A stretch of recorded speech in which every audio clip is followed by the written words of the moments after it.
नमस्कार, एक बार फिर से स्वागत है आपका आपके अपने YouTube चैनल उत्तराखंड एग्जाम गुरु में। उत्तराखंड एग्जाम गुरु में आज हम बात करेंगे स्थानीय स्वशासन या लोकल सेल्फ गवर्नमेंट के बारे में। इस वीडियो में हम जानेंगे कि लोकल सेल्फ गवर्नमेंट क्या होती है और पंचायती राज से संबंधित किसी भी परीक्षा में अगर कोई प्रश्न आपका आता है तो इस वीडियो को देखने के बाद आप निश्चित तौर पर उस प्रश्न को हल कर लेंगे। चलिए, टॉपिक है स्थानीय स्वशासन। ये वीडियो जो यूके ट्रिपल एससी का पेपर होना है आपका दिसंबर लास्ट में, उसके लिए बहुत ज़्यादा महत्वपूर्ण है, क्योंकि लोकल सेल्फ गवर्नमेंट से एक न एक प्रश्न अवश्य ही आपको देखने को मिलेगा। तो चलिए आज का टॉपिक स्टार्ट करते हैं, स्थानीय स्वशासन या पंचायती राज। चलिए, स्थानीय स्वशासन का मतलब हम जानते हैं क्या है। स्थानीय स्वशासन से तात्पर्य होता है शासन की उस प्रणाली से है जिसमें निचले स्तर पर लोगों को भागीदार बनाकर लोकतांत्रिक विकेंद्रीकरण को सुनिश्चित किया जाता है। देखिए, स्थानीय का मतलब होता है लोकल और स्वशासन मतलब सेल्फ गवर्नमेंट, यानी कि स्थानीय स्तर पर लोगों द्वारा स्थानीय शासन। लोकतांत्रिक विकेंद्रीकरण का मतलब ये होता है कि सत्ता जो है एक जगह पर ना होके अलग अलग बिंदु की ओर विकेंद्रीकृत हो, यानी कि उसका डिसेंट्रलाइजेशन हो जाए। भारत में स्थानीय स्वशासन को हम प्राचीन काल, मध्यकाल और आधुनिक काल के परिप्रेक्ष्य में देखते हैं। देखिए, भारत में स्थानीय स्वशासन जो है वो प्राचीन काल में से ही विद्यमान है। प्राचीन काल में क्या होता था, सभा, समिति और विदत के रूप में स्थानीय स्वशासन और स्थानीय समितियों का उल्लेख जो है ऋग्वेद में मिलता है। आपने सुना भी होगा, सभा और समिति को प्रजापति की दो पुत्रियां अथर्ववेद में कहा गया है। चलिए, अगला प्रश्न, अगला जो है मध्यकाल। मध्यकाल में सुल्तानों ने प्रशासन के लिए मुकद्दम, राजस्व संग्रह के लिए पटवारी और पंच की मदद से विवादों को निपटाने के लिए चौधरी रखे थे। इसी प्रकार हम आधुनिक काल में देखें तो लोकल सेल्फ गवर्नमेंट जो है या आधुनिक भारत में जो स्थानीय स्वशासन है वो ब्रिटिश युग से प्रारंभ होती है, जब 1870 में लॉर्ड मेयो ने पंचायतों को कार्यात्मक और वित्तीय स्वायत्तता प्रदान करने का प्रयास किया था। उसके बाद सन 1882 में तत्कालीन वॉयसराय थे लॉर्ड रिपन। इन्होंने स्थानीय स्वशासन के लिए प्रस्ताव पारित किया था, जिसे स्थानीय स्वशासन का मैग्ना कार्टा कहा गया। ये प्रश्न अक्सर पूछा जाता है, स्थानीय स्वशासन का मैग्ना कार्टा किस वॉयसराय के जो प्रस्ताव है उसे कहा जाता है। तो लॉर्ड रिपन के 1882 के प्रस्ताव को स्थानीय स्वशासन का मैग्ना कार्टा भारत में कहा जाता है। ये जो लॉर्ड रिपन का प्रस्ताव था, इसके द्वारा पूरे देश में उपखंड, तालुका बोर्ड और जिला बोर्ड स्थापित किए गए, करने का सुझाव भी दिया गया था।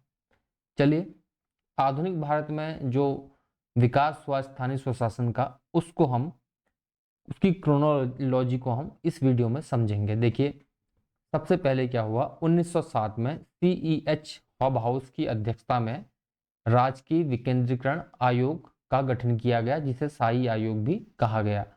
आयोग ने 1909 में स्वायत्तशासी संस्थाओं के विकास पर बल दिया, यानी कि ऑटोनोमस इंस्टीट्यूशन के डेवलपमेंट पर इसने बल दिया। तो प्रश्न आता है कि राजकीय विकेंद्रीकरण आयोग का गठन कब किया गया या शाही आयोग का गठन कब किया गया? तो उत्तर होगा 1907। और किसकी अध्यक्षता में किया गया? तो CEH हॉब हाउस का ध्यान रखेंगे। आयोग ने 1909 में ऑटोनोमस संस्थाओं के विकास पर बल दिया।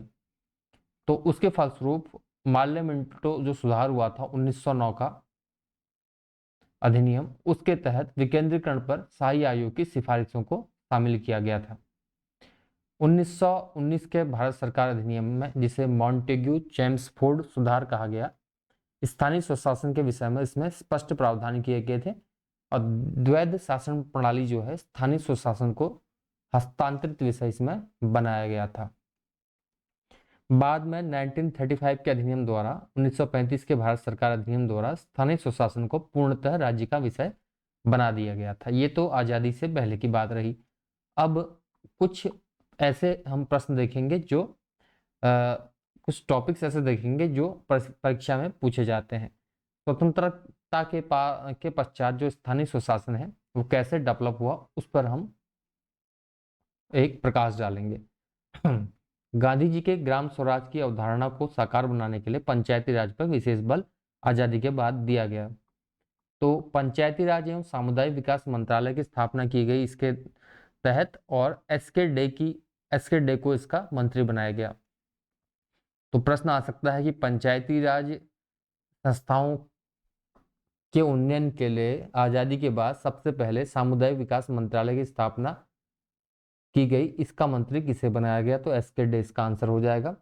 अब जो चिरपरिचित आपका तारीख है 2 अक्टूबर 1952, इस तारीख को क्या हुआ था? जो उस समय प्रधानमंत्री थे, तत्कालीन प्रधानमंत्री पंडित जवाहरलाल नेहरू, इनकी पहल पर सामुदायिक विकास कार्यक्रम कम्युनिटी डेवलपमेंट प्रोग्राम को प्रारंभ किया गया 2 अक्टूबर 1952 को। तो सामुदायिक विकास कार्यक्रम कब कब प्रारंभ किया गया ये पूछा जाए तो 2 अक्टूबर 1952, ये तारीख आपको याद होनी चाहिए, काफी इंपॉर्टेंट ये तारीख है। चलिए अगला जो क्रम है उसको देखते हैं। सामुदायिक विकास कार्यक्रम का पहला स्थापित कार्यक्रम जो था राष्ट्रीय प्रसार सेवा था, नेशनल एक्सटेंशन सर्विस। सामुदायिक विकास कार्यक्रम का पहला स्थापित कार्यक्रम था, ये 1953 में शुरू हुआ था। जनता को पर्याप्त अधिकार नहीं दिए जाने के कारण जो है सामुदायिक विकास कार्यक्रम या राष्ट्रीय प्रसार सेवा कार्यक्रम जो इसके तहत किया गया था वो असफल हो गया। अब देश में आज़ादी से लेके पंचायती राज के गठन तक, यानी कि पंचायती राज एक्ट लागू होने तक, 1992 के अधिनियम के बन जाने तक, पंचायतों से संबंधित कुछ समितियां जो हैं वो गठित की गई। इन गठित कमिटियों के बारे में प्रश्न बनता है, इनके सन आते हैं, इनकी क्रोनोलॉजी आती है कि पहले कौन सी समिति गठित हुई, उसके विकास के क्रम में लगाइए, या किस समिति ने क्या सिफारिश पंचायती राज से संबंधित दी है। तो ये समितियां हम एक क्रम में लगाते हुए आपको यहाँ पर पढ़ाने वाले हैं। देखिए सबसे पहले बनी थी बलवंत राय मेहता कमेटी, ये बहुत ही ज़्यादा इंपॉर्टेंट है, इसको भी हम विस्तार से पढ़ेंगे, पहले हम सभी समितियों को देख लेते हैं। सबसे पहले बनी बलवंत राय मेहता कमेटी, ये बनी थी 1957 में, इसका सन आपको याद होना आवश्यक है। उसके बाद संथानम कमेटी बनी थी 1963 में, सादिक अली कमेटी बनी थी 1964 में, अशोक मेहता 1987 में, ये भी काफ़ी महत्वपूर्ण समिति है। इसके बाद 1983 में बनी थी हनुमंत राव समिति, ये बनी थी 1983 में। उसके बाद वी.के. राव समिति 1985 में, एल.एम. सिंघवी समिति 1986 में बनी थी। इसके बाद पी.के. थुंगन समिति 1988 में बनी थी। तो यह है क्रोनोलॉजी, इसमें आप चाहे तो इसका स्क्रीनशॉट ले लीजिए, बाकी हमने इसका पीडीएफ जो है आपका हमारे टेलीग्राम चैनल पे पोस्ट किया है। तो ये सभी समितियां इंपॉर्टेंट है और इनके सन भी महत्वपूर्ण है, विशेषकर बलवंत राय मेहता समिति और एल.एम. सिंघवी, पी.के. थुंगन और अशोक मेहता समिति, इनको आप देख लीजिए, एक क्रम इनका सेट कर लीजिए। चलिए, क्योंकि उनके गठन के वर्ष के क्रम में इनको लगाने का कभी कभी प्रश्न बनता है। चलिए, सबसे पहले और सबसे इंपॉर्टेंट समिति जो है बलवंत राय मेहता समिति 1957।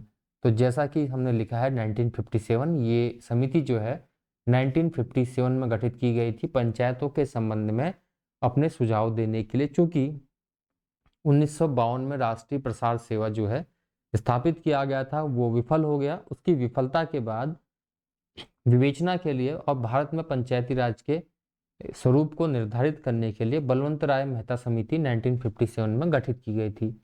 इस समिति ने जो है 3 स्तर पर पंचायती राज का सुझाव दिया, जिला स्तर पर जिला परिषद, प्रखंड यानी कि पंचायत स्तर पर, विकासखंड स्तर पर पंचायत समिति और ग्राम स्तर पर ग्राम पंचायत समिति।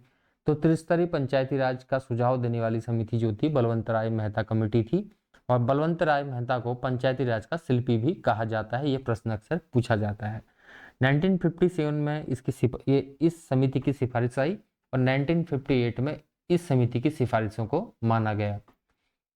उसके बाद इस समिति की सिफारिशों के आधार पर 2 अक्टूबर 1959 को, ये डेट काफ़ी इंपॉर्टेंट है, इसको याद कर लीजिए आप और नोट भी कर लीजिए। 2 अक्टूबर 1959 में क्या हुआ था, तत्कालीन प्रधानमंत्री जो थे देश के पंडित जवाहरलाल नेहरू ने क्या किया था, राजस्थान के नौगौर जिले से पंचायती राज व्यवस्था की औपचारिक शुरुआत की थी। तो प्रश्न ये आएगा देश में पंचायती राज व्यवस्था की औपचारिक शुरुआत देश में सर्वप्रथम कहाँ हुई थी? तो ये हुई थी 2 अक्टूबर 1959 को राजस्थान के नागौर जिले से। उसके बाद इसी सन में राजस्थान के बाद 1959 में आंध्र प्रदेश ने ये किया था।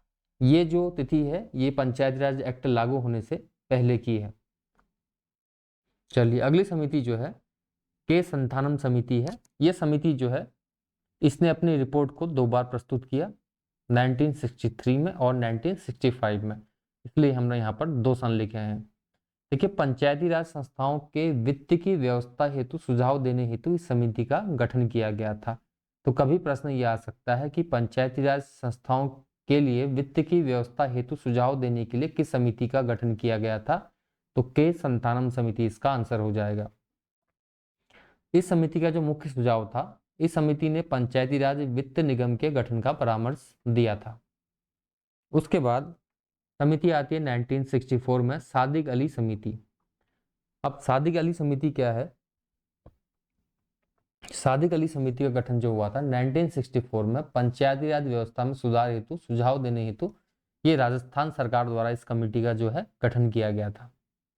इस समिति की जो महत्वपूर्ण सिफारिश थी कि पंचायत समिति के प्रधान तथा जिला परिषद के प्रमुख का चुनाव इन संस्थाओं के सदस्यों के द्वारा किए जाने के स्थान पर बृहत्तर निर्वाचक मंडल द्वारा किए जाने चाहिए, यानी कि जनता द्वारा प्रत्यक्ष रूप से जो है पंचायत समिति के प्रधान और जिला परिषद के प्रमुख का चुनाव किया जाना चाहिए। ये इस समिति की प्रमुख सिफारिश थी। अगली समिति है अशोक मेहता समिति। ये समिति भी बहुत ज्यादा इंपॉर्टेंट है, 1977 में गठित हुई थी, इसका सन भी याद करना आवश्यक है।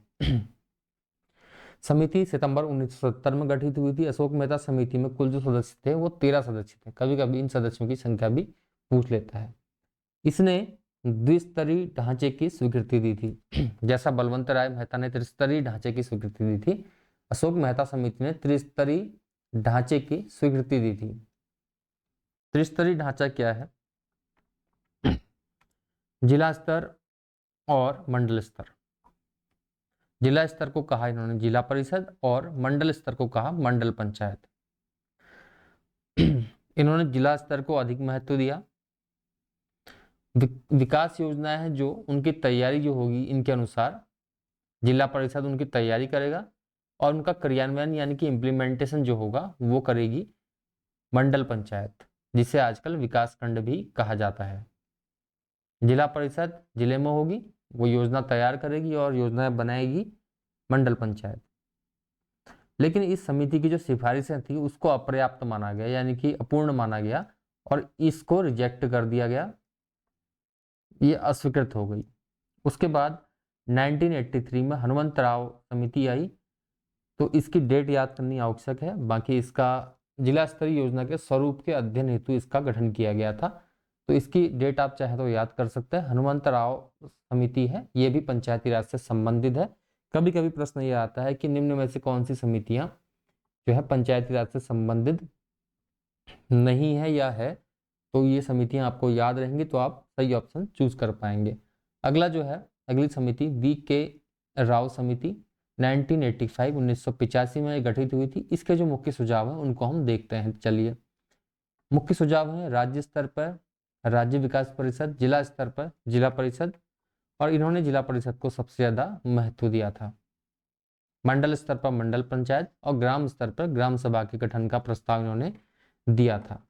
वीके राव समिति ने की एक सिफारिश जो है महत्वपूर्ण है, SC ST तथा महिलाओं के लिए आरक्षण की सिफारिश जो है वो वीके राव समिति ने दी थी। तो प्रश्न कभी कभी ये पूछा जाता है कि महिलाओं के लिए और SC ST के लिए आरक्षण की सिफारिश जो है किस समिति ने दी थी? तो ये वीके राव समिति है। और वीके राव समिति का गठन जो हुआ था वो योजना आयोग की सिफारिश पे हुआ था। अगली समिति है, ये समिति भी काफी इंपॉर्टेंट है, डॉक्टर LM सिंघवी समिति 1986। और इस समिति ने स्थानीय स्वशासन को संवैधानिक मान्यता प्रदान करने की सिफारिश की थी। तो कई बार ये प्रश्न आता है कि पंचायती राज संस्थाओं को संवैधानिक मान्यता प्रदान करने की सिफारिश सर्वप्रथम किस समिति ने दी थी? तो LM सिंघवी समिति आपको याद होना चाहिए, ये इंपॉर्टेंट है, इसमें हमने स्टिक मार्क लगा रखा है, इसको आप नोट कर लीजिए। न्याय पंचायतों एवं ग्राम न्यायालय की स्थापना का प्रावधान भी इस समिति की सिफारिश में सम्मिलित था। पंचायतों को वित्तीय संसाधन उपलब्ध कराने की सिफारिश भी इसने दी थी, ये पॉइंट भी बहुत इंपॉर्टेंट है। इसके अलावा अब समिति आती है पी के थुंगन समिति 1988। इन्होंने भी जो है पंचायतों को संवैधानिक दर्जा देने की मांग का सुझाव दिया। सिंघवी समिति और थुंगन समिति की सिफारिश के आधार पर राजीव गांधी ने 64वां संविधान संशोधन अधिनियम 64वां संविधान संशोधन विधेयक प्रस्तुत किया। ये लोकसभा में पारित हुआ, लेकिन राज्यसभा में इसको नामंजूर कर दिया गया। तो पंचायती राज से संबंधित जो है 64वां संविधान संशोधन भी है, इसको आप नोट कर लेंगे। तो ये भी आ सकता है कि कौन सा संवैधानिक संशोधन जो है पंचायती राज से संबंधित संशोधन विधेयक पंचायती राज से संबंधित है। तो ये विधेयक जो है 64वां संविधान संशोधन विधेयक, ये पंचायती राज से संबंधित है। ये लोकसभा में पारित हुआ, राज्यसभा में इसको अस्वीकृत कर दिया गया। अगला जो विधेयक है या संविधान संशोधन अधिनियम है वह है 73वां संवैधानिक संशोधन। ये संविधान संशोधन जो है तत्कालीन प्रधानमंत्री पीवी नरसिम्हा राव द्वारा लाया गया था। तो उस समय प्रधानमंत्री कौन थे जब पंचायती राज एक्ट लागू हुआ? तो इसका आंसर हो जाएगा पीवी नरसिम्हा राव। किनके द्वारा लाया गया? किस प्रधानमंत्री के कार्यकाल में पंचायती राज एक्ट जो है वो लाया गया या 73वां संविधान संशोधन लाया गया? तो ये पीवी नरसिम्हा राव इसका आंसर हो जाएगा। तो 73वां संविधान संशोधन जो है 22 दिसंबर 1992 को लोकसभा में पारित हुआ। अगले दिन 23 दिसंबर 1992 को राज्यसभा में पारित हो गया और 17 राज्यों की विधानसभाओं से अनुमोदन के पश्चात, यानी कि आधे से अधिक राज्यों की विधानसभाओं से अनुमोदन के पश्चात 20 अप्रैल 1993 को इसमें राष्ट्रपति के साइन हो गए। तो ये सभी तिथियां महत्वपूर्ण हैं। राष्ट्रपति के साइन 20 अप्रैल 1993 को लागू हुए और उस समय जो राष्ट्रपति थे देश के वो थे शंकर दयाल शर्मा जी थे। और 24 अप्रैल 1993 से 73वां संविधान संशोधन अधिनियम लागू हो गया। और अब एक प्रश्न और है, इस अधिनियम का अभिपालन करने वाला प्रथम राज्य मध्य प्रदेश था। यानी कि अगर प्रश्न आता है कि पंचायती राज एक्ट लागू होने के बाद सबसे पहले इस अधिनियम का अभिपालन करने वाला देश का प्रथम राज्य कौन था? तो एमपी हो जाएगा, मध्य प्रदेश हो जाएगा। कभी आपको याद रखना हो तो एमपी याद रखना, पी से पंचायत कर लेना, एमपी। तो एमपी में पंचायत राज एक्ट लागू होने के बाद सबसे पहले इसका अभिपालन किया गया था। संवैधानिक प्रावधान क्या क्या किए गए इस संवैधानिक संशोधन में, इसमें हम आपको बताते हैं। देखिए, संविधान में भाग 9 पंचायतों से संबंधित प्रावधान करता है। तो पंचायतों से संबंधित कौन सा भाग है संविधान का? भाग 9। ये पंचायतों से संबंधित प्रावधान करता है। इसके तहत संविधान में 11वीं अनुसूची जोड़ी गई। तो कभी कभी अनुसूची का नाम भी पूछता है, जिसमें 29 विषय जो है पंचायतों को सौंपे गए या पंचायतों को अधिकार दिए गए। तो प्रश्न इन बिंदुओं से मुख्यतः पूछे जाते हैं। देखिए, पहला किस भाग में है? तो भाग 9 हो जाएगा। भाग 9 अनुसूची 11वीं अनुसूची 29 विषय, ये चीजें याद करने वाली है। पंचायती राज से संबंधित भाग 9 11वीं अनुसूची और 29 विषय जो है उन पर पंचायतों को अधिकार दिए गए। चलिए अब देखते हैं कितने आर्टिकल है उसमें। आर्टिकल 243 यानी कि अनुच्छेद 243 से लेके आर्टिकल 243 तक 16 आर्टिकल्स हैं, 16 अनुच्छेद हैं, जिसमें मुख्य अनुच्छेद जो हैं जिनसे प्रश्न आते हैं परीक्षाओं में वो मैं आपको बता देता हूं। देखिए, सबसे पहले है आर्टिकल आपका 243 ए जो है ग्राम सभा को परिभाषित करता है। ग्राम सभा का मतलब ये होता है गांव की निर्वाचक नामावली में जिनका नाम होगा वो ग्राम सभा कहलाती है। निर्वाचक नामावली का मतलब वोटर लिस्ट। वोटर लिस्ट में जितने भी लोगों का नाम होगा वो उस ग्राम पंचायत की ग्राम सभा कहलाती है। पंचायतों के गठन से संबंधित जो आर्टिकल है वो है आर्टिकल 243B। ये पंचायतों का गठन यानी कि त्रिस्तरीय होगा, इस बात का प्रावधान करता है। अगला है अनुच्छेद 243C, पंचायतों की संरचना के बारे में उपबंध करता है, यानी कि राज्य सरकार जो है पंचायतों की संरचना के बारे में उपबंध कर सकती है या कानून बना सकती है। तो बाकी इसमें जो इम्पोर्टेंट है आर्टिकल 243A, ग्राम सभा की स्थापना और पंचायतों से के आरक्षण से संबंधित प्रावधान किस आर्टिकल में है, तो ये भी महत्वपूर्ण है। आर्टिकल 243D पंचायतों में SC ST और महिलाओं के आरक्षण का प्रावधान करता है। तो 243D आप याद कर लीजिए। अगला जो आर्टिकल है वो है 24।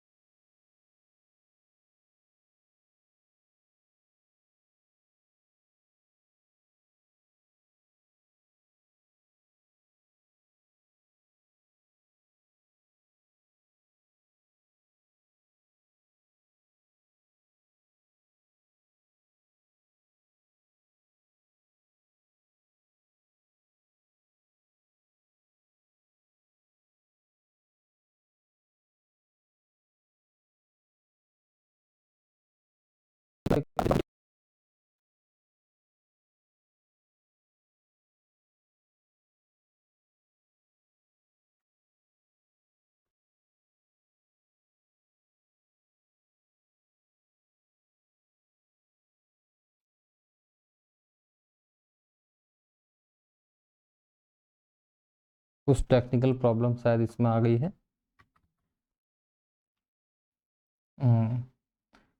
चलिए चलिए, कष्ट के लिए खेद है।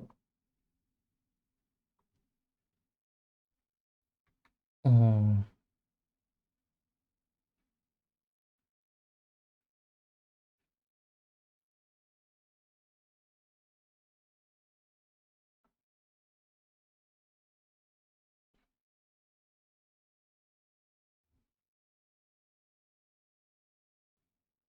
चलिए आगे बढ़ें। अगला जो प्रावधान है पंचायतों के कार्यकाल से संबंधित हमने आपको बताया था, तो ई जो है पंचायतों के कार्यकाल से संबंधित है। अगला जो है 243E, न्यूनतम आयु अर्हता 21 वर्ष, यानी कि पंचायतों में किसी भी पद में निर्वाचित होने के लिए न्यूनतम अर्हता जो है वो 21 वर्ष है। ये प्रश्न अक्सर पूछा जाता है। ग्राम प्रधान का, ग्राम पंचायत सदस्य का या क्षेत्र पंचायत का, जिला पंचायत का चुनाव लड़ने के लिए न्यूनतम अर्हता जो है वो क्या है, वो 21 वर्ष है। वो आर्टिकल 243F के अनुसार है। अगला जो प्रावधान है वो है पंचायतों की शक्तियां, प्राधिकार और उत्तरदायित्व से संबंधित, तो उसका प्रावधान किया गया है संविधान के आर्टिकल G में। और इसमें 11वीं अनुसूची में जो विषय है उनका उल्लेख भी किया गया है। चलिए, H जो है पंचायतों की कर उगाने की शक्ति के बारे में है। और आर्टिकल 243I, ये प्रश्न पूछा जाता है। तो 243I जो है वित्त आयोग के गठन का प्रावधान करता है, यानी कि राज्य वित्त आयोग के गठन का प्रावधान करता है। अगर आता प्रश्न आए कि वित्त आयोग के गठन का प्रावधान किसमें है, तो वो आर्टिकल 280 में आ जाएगा। लेकिन राज्य वित्त आयोग यानी कि स्टेट फाइनेंस कमीशन के बारे में अगर प्रावधान आएगा तो वो आर्टिकल 243I के तहत आएगा। आर्टिकल 243I के तहत पंचायतों में जो करों के विभाजन से संबंधित आयोग है वो है आर्टिकल 243I के तहत राज्य वित्त आयोग। और उसी प्रकार नगर निकाय या नगर पालिकाओं के लिए 243Y के तहत वित्त आयोग के गठन का प्रावधान है। ये नगर पालिका के लिए है और ये 243I जो है वो पंचायतों के लिए है। अगला है, इसमें हम इम्पोर्टेंट्स जो आर्टिकल हैं केवल उनको लेंगे।